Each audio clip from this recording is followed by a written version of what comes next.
Hi everybody, very welcome to Mentor and yet another video podcast. As always, I hope you're doing absolutely fantastic. Today on the video, guys, we're going to be talking about aircraft and hacking. Could an aircraft actually be hacked into? What could the pilots do about it? And what other systems could potentially be affected? Stay tuned. 31016, everyone right, right on. Third land, 31 right. Delta.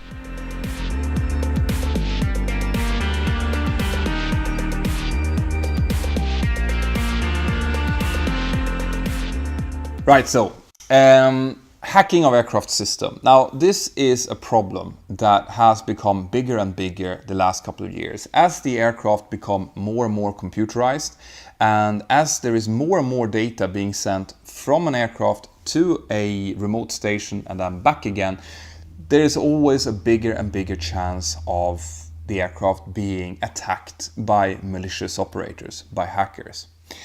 This has been known by the aircraft manufacturers for years, but it has not been something that they have kind of sent out information to us, the pilots, about. Now, this seems to be something that is being taken care of on a more like a corporate level.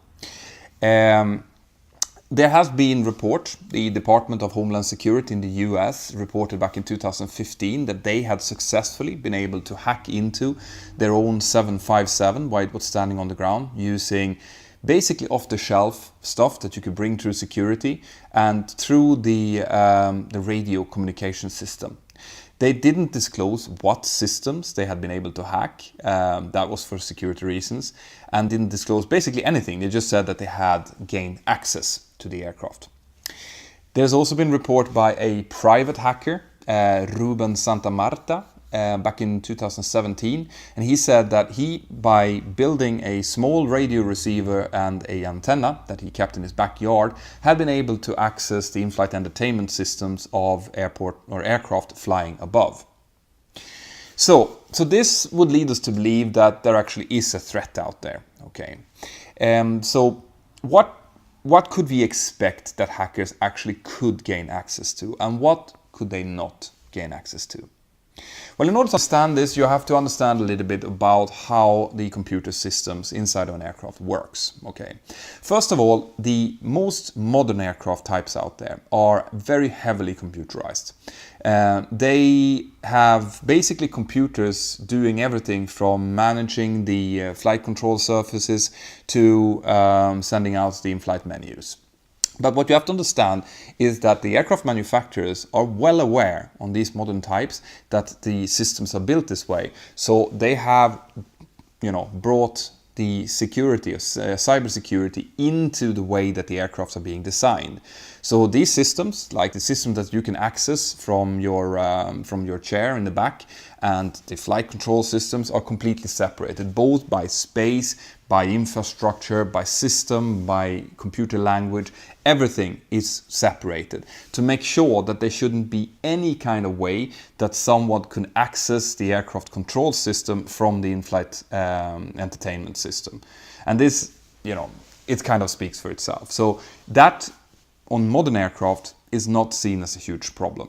Okay, the Boeing and Airbus and Embraer and all the other aircraft manufacturers out there, they are well aware of this problem, and they're working to stay one step ahead of the hackers all the time. Okay, but the problem comes a little bit when you have older types of aircraft, because the lifespan of an aircraft is 20, maybe 30 years. And of course, if you go back 20, 30 years in computer technology from today, it's a completely different time. It's like seeing dinosaurs walking around.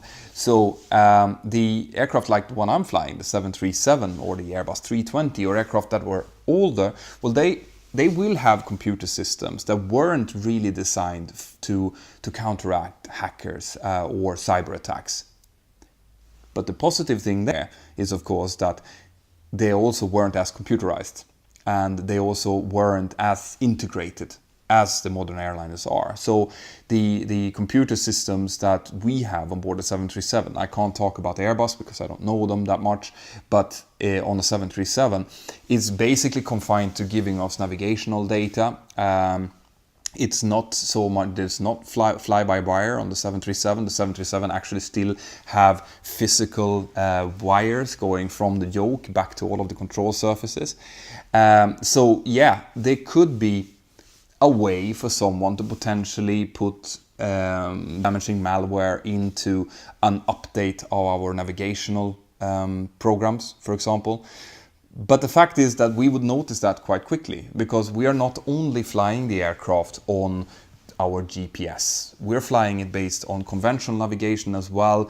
We're cross-checking all the navigation we do against different outside sources. So it's not GPS, it's, for example, radio beacons, distances to radio beacons. And we also have an onboard system called an IRS system, which are basically laser gyros that are updating our system in real time and comparing it with the GPS system. So anytime that there would be something wrong with the database or with the GPS receivers or anything that could actually be attacked by hackers, well, we would very quickly find that out and we could revert to a different system. All right. So that's the good thing. Though, what kind of systems could we think about that could potentially be attacked then? Well, the first and most obvious system is obviously the Inflight Entertainment system. That's where you guys buy your Wi-Fi or order your food or whatever it might be. And also the onboard Wi-Fi system. Now, the onboard Wi-Fi system is to be compared to any public Wi-Fi system. Okay, and as you know, if you connect yourself to a public Wi-Fi system without a VPN, like for example from NordVPN, you know that your data can be swooped up fairly simply, and they can find out things like your personal details, your pictures, your Wi-Fi passwords or other passwords, your card details, things like that. So that would be fairly easy for a savvy hacker to access. The Inflight Entertainment system is different because that's an actual hardware system. Those are computer boxes that are in the aircraft itself. And those computers, I want to re-emphasize that, are not in any way connected to the actual control of the aircraft or the engine control. These are completely separate systems, okay? But that doesn't mean that a computer breach wouldn't be terrifying, because you could imagine a hacker hacking into the Inflight Entertainment system and suddenly sending out a message to all the passengers on board saying that they have taken control of the aircraft. That would create panic. Or sending out that there's a problem with the aircraft, or just doing something that would be malicious. It would be frightening, it would be terrifying, but it wouldn't be dangerous. All right? So, but since this is a potential, it means that the manufacturers, once again, are aware of this problem and working hard to make sure that there are proper firewalls, proper protocols in force in order to keep this from happening. So that's the Inflight Entertainment and the onboard Wi-Fi. Those are probably the most vulnerable systems today. And the Wi-Fi system tends to be an external operator who's taken care of. So it's not the airline, it's an external operator who provides the Wi-Fi, and they have to work on their cybersecurity to make sure that that is okay. Now, the next thing that I can think of is, for example, the pilot's electronic flight bags. So back in the day, when I started to fly, we had all of our manuals in paper form. So that was our operations manual with all the rules we have to follow, our standard operating procedures. It was the navigational manual showing us things like, what are the rules of the air, if we had forgotten it, and we needed to find it, we would find it there. It's all our navigational chart, our approach chart, our SID and STAR charts, our airport maps, all of that would be in paper form. Now, that was very, very heavy to carry around and also to update. Anytime there was a change somewhere, you need to find that page, you need to rip it out, you need to replace it, you need to tick that you had replaced it. It was a lot of work. So when we started getting electronic flight bag, that was great. It's fantastic. All of a sudden, you could just with a click of a button get all of these things downloaded, up to date all the time. You could also get weather, and you could get NOTAMs or new flight plans. Everything could be sent to the electronic flight bag. But, okay, anytime, like I mentioned before, that you connect something to something else, there is a potential for someone to eavesdrop or even intervene.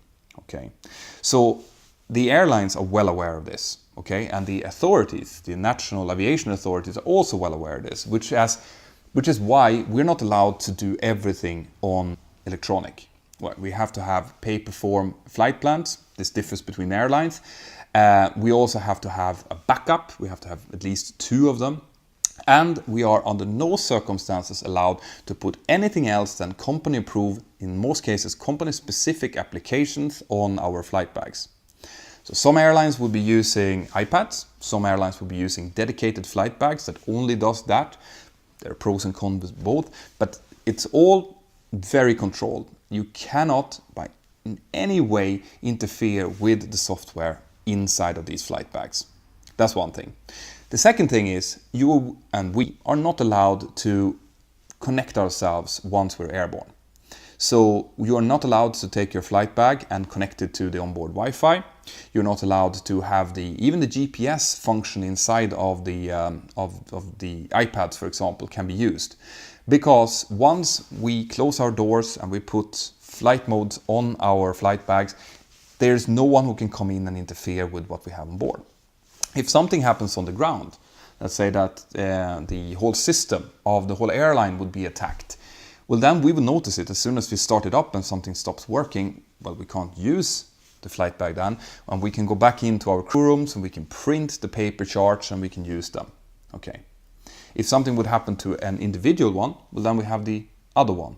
And in any case, if worst would come to worst and none of the flight bags would work, well, then we still have all of the data that we need to fly the aircraft safely inside of our flight management computer, right? So as you can see, there's kind of triple ways that this is being adhered to and being looked after.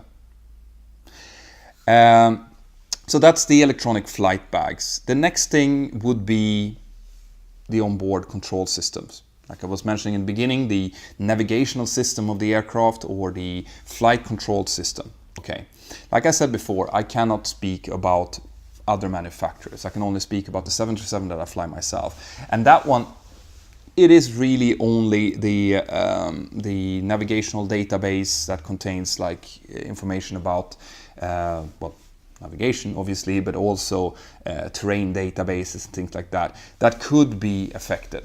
I guess someone could, during an update of FMC computer software, for example, that is being done by engineering, if a corrupt file would be uploaded onto the aircraft, that would be the time to do that. But that would also be shown because the aircraft is constantly checking itself. So if the engine is not working properly, we see it, and we don't take off. We make sure that engineering have a look at it. Anytime that the system is malfunctioning, we will get a warning signal saying that the data doesn't match, or the screens doesn't match each other. The aircraft is constantly cross-checking itself. So if we would take off and the database wouldn't be correct, we would immediately notice that. All right, and we would resume conventional navigation, as it's called. So on at least a 737, I'm not too worried about that at all. All right. The next thing would be air traffic control and air traffic control units and airports. So air traffic control obviously is a ground-based target, so it would be easier to hack an air traffic control unit than it would be a moving aircraft. So if a hacker group would attack an air traffic control unit, then if they would destroy or shut down the radar system, for example, well, then air traffic control can always revert to what's called procedural navigation and procedural separation of aircraft. This is a slower way of getting aircraft onto an airport. So in a place like London, for example, or Los Angeles, it would be a big problem, but you still are able to, as an air traffic controller, to get aircraft down into holding stack. You're separating them by 1,000 feet, and then by time or by distance separation, when they reach a certain point, then the second aircraft can start approach, and so on, and feed the airport via procedural means, not via radar. So that's possible to do. If they would strike at the radio communication, well, then there is separate radio communication, and there is the 1 to 1.5, the international radio frequency that could be accessed, or the aircraft could just be handed over to a separate control unit that could handle the approach control, for example. So there is redundancy. There are separate systems that can take over in case one get attacked. And this goes as well for airports. So if an airport would be under attack, under a cyber attack, and they would shut down, for example, navigational equipment or the lighting or whatever on the airport, well then we, the pilots, would immediately notice that. Obviously, we couldn't get a contract with them, or if we can't tune our navigates, we'll see that the navigates are not tuned properly. We'll get flags on our primary flight display saying that the instrument landing system is not working, or the navigate that you're trying to use is not working. And if that's the case, we will simply divert. All right, so you as passengers would never be in any danger during this. We would be annoyed, you will be annoyed, and you would end up in a place that you didn't want to go to in the first place, but the redundancy is still there. There's still enough fuel on the aircraft to go to the alternate. And providing that this hacker group hasn't attacked the entire country or the entire area, which would be extremely, extremely hard to do, well, there wouldn't be any real dangers for anyone involved. All right? So these are the things that I can think of off the top of my head that could be attacked. There has been reports. There was an FBI cyber expert that claimed that he had been able to access an aircraft's control computers while using the Inflight Entertainment system. And he said that he could briefly get the aircraft to fly sideways. That's his words, not mine. But that has never been proven, and there was no charges being made against this person, because if he would do that, I don't understand why anyone sitting inside of an aircraft would do that. But if he would have done that, he would have endangered people's lives and he would have been charged. There was no charges made, which makes me believe that this was just a hoax. This is just a rumor being built up. And like I said in the beginning of the video, according to the aircraft manufacturers, there's no physical way to connect the in-flight entertainment system to the aircraft control system. All right. And I also want to mention that, which I mentioned in the beginning of the video, that what we pilots would do in case the aircraft would get hacked. If we would notice that, for example, the navigational data doesn't match, well then we would use other navigational data. We would use the ground-based navigational aids, the internal reference systems, as the laser gyros we have on board, and we would navigate using a different system. If the flight controls are not responding, well, in the 737, worst comes to worst, you can actually, take away. The autopilot can be disconnected easily, okay? And when the autopilot is disconnected, there's no way that the computer should be able to control the aircraft, okay? If the trim would start moving upon itself, we have memory items to turn off the motor that actually drives the trim. And even worse comes to worse, if the hydraulic systems are lost, the aircraft can be flown like a huge Cessna using the control column and the wires that are physically connected to the flight controls. So there's always a way for us to keep control of our aircraft, providing that the aircraft itself is structurally sound. So in conclusion, guys, hacking an aircraft using either data links or GPS or radio frequencies is theoretically possible, but it will require an enormous work effort, a lot of coordination, a lot of planning, a lot of equipment, and also you have to consider that an aircraft is traveling at between 850 and 300 kilometers per hour, depending on altitude. So it would require an enormous effort. Something that would